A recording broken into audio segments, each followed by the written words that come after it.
বাংলাদেশের পার্বত্য চট্টগ্রাম অঞ্চলের ক্ষুদ্র নৃগোষ্ঠীর বাসিন্দাদের নিয়ে প্রধান বিতর্কটি হল তারা উপজাতি নাকি আদিবাসী।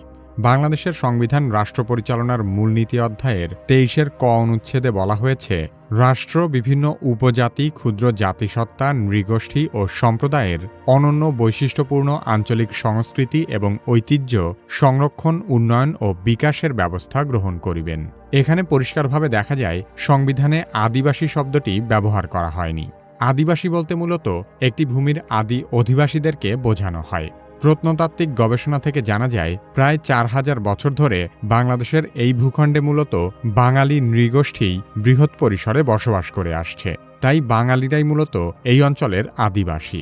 অন্যদিকে পার্বত্য চট্টগ্রাম অঞ্চলের অধিকাংশ ক্ষুদ্র নৃগোষ্ঠীর জনগণ মঙ্গোলীয় বংশোদ্ভূত। প্রত্নতাত্ত্বিক বিশ্লেষণ অনুযায়ী পার্বত্য চট্টগ্রামের প্রায় সকল উপজাতি সম্প্রদায় ১৬, ১৭ এবং ১৮ শতকে প্রতিবেশী দেশ ভারত ও মিয়ানমার থেকে বাংলাদেশে এসে বসতি শুরু করেছে।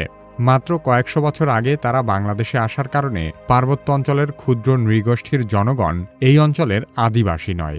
এমনকি এই জনগোষ্ঠীর আদিনিবাস ভারত ও মিয়ানমারেও তাদের আদিবাসী হিসেবে স্বীকৃতি দেওয়া হয়নি।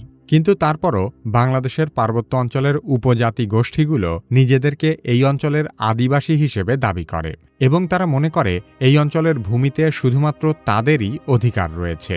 ২০০৭ সালে জাতিসংঘে United Nations Declaration on the Rights of Indigenous Peoples শিরোনামে একটি প্রস্তাবনা পাশ হয়। বাংলাদেশ সেই প্রস্তাবে স্বাক্ষর করেনি, কারণ সরকারিভাবে মনে করা হয় বাংলাদেশে বাঙালিরাই প্রকৃত আদিবাসী।